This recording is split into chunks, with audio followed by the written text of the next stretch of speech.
സഹോദരന്മാരെ, ഖബറിൽ വെച്ച് മേൽനോട്ടം വഹിക്കുന്ന നേതാവ്, ആ നേതാവിന് തുല്യരുണ്ടോ? അതല്ലേ വലവന്നഹും വലവു അൻഫുസഹും ജാഊക ഫസ്തഗ്ഫിറുല്ലാഹ വസ്തഗ്ഫറഹുർ റസൂലു ലവജദുല്ലാഹ തവ്വാബർ റഹീമ. ഖുർആൻ പറഞ്ഞില്ലേ, തെറ്റ് ചെയ്തു പോയവർ തങ്ങളടുക്കൽ വരട്ടെ നബിയേ, തങ്ങളോട് ഒരു സങ്കടം പറയട്ടെ, തങ്ങളോടെ മുമ്പിൽ വെച്ചവരെല്ലാരോട് ഓർക്കല്ല ചോദിക്കട്ടെ, തങ്ങളും അല്ലാഹുവോട് അവരെ ദോഷം പൊറുക്കാൻ വേണ്ടി പറയട്ടെ, എന്നാണല്ലോ ഓർത്തതും എന്നല്ലേ ഖുർആൻ പറഞ്ഞത്. ഇതവിടുത്തെ വഫാത്തിന് ശേഷവും മുമ്പും ഒരുപോലെ ബാധകമാണെന്നല്ലേ ഇബ്നു കസീറിന്റെ തഫ്സീർ പഠിപ്പിക്കുന്നത്, റാസി ഇമാം തഫ്സീറിൽ പഠിപ്പിക്കുന്നത്, ശൗക്കാനി പഠിപ്പിക്കുന്നത്. സഹോദരന്മാരെ, അങ്ങനെ വഫാത്തിന് മുമ്പും ശേഷവും അവിടുന്ന് ഉമ്മത്തിന് വേണ്ടി പൊറുക്കലിനെ ചോദിക്കുന്നു. അതുകൊണ്ടല്ലേ അവിടുത്തെ സമീപത്ത് ചെന്നിട്ട് ബഹുമാനപ്പെട്ട എന്ന് പറഞ്ഞില്ലേ, ഒരാൾ റൗള ശരീഫിന്റെ സമീപത്ത് ചെന്നിട്ട്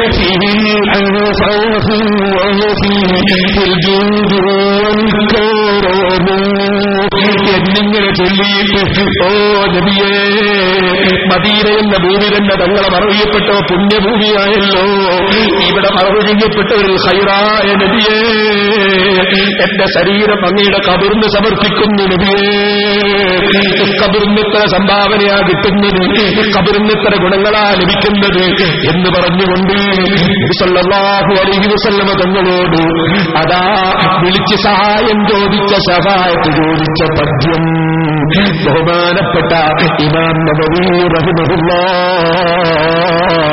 ഏതാഹുരി രേഖപ്പെടുത്തിയില്ലേ? സഹോദരന്മാരെ, ആ പദ്യം ഇന്നും മദീനയിൽ അല്ലാഹുവിന്റെ റസൂലിന്റെ ജാറത്തിന്റെ ആ ചുവരിന്റെ മേലെയുള്ള പില്ലറിന്റെ മേലെ സ്വർണ്ണലിപി കൊണ്ട് ഇപ്പോഴും എഴുതി വെച്ചിട്ടില്ലേ? ആ നബി സല്ലല്ലാഹു അലൈഹി വസല്ലമ തങ്ങളെ വിളിച്ച് ശഫാഅത്ത് ചോദിച്ച ആ പദ്യം രേഖപ്പെടുത്തിക്കൊണ്ട് ഇമാം നവവി റളിയല്ലാഹു അൻഹു ശറഹുൽ മുഹദ്ദബിൽ രേഖപ്പെടുത്തിയില്ലേ?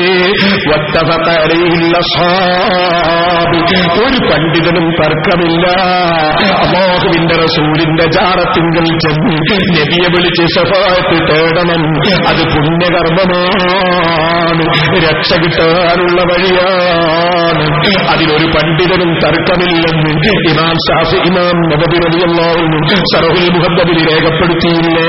പോകട്ടെ ഇബ്നു കസീർ തഫ്സീറിൽ രേഖപ്പെടുത്തിയില്ലേ? പോകട്ടെ ഇമാം ബൈഹഖി റഹിമഹുല്ലാഹ് 1000 കൊല്ലങ്ങൾക്ക് മുമ്പ് രേഖപ്പെടുത്തിയില്ലേ? ഇബ്നു അസാക്കിർ രേഖപ്പെടുത്തിയില്ലേ? ഹംബലി മദ്ഹബിലെ ഇബ്നു ഖുദാമ രേഖപ്പെടുത്തിയില്ലേ?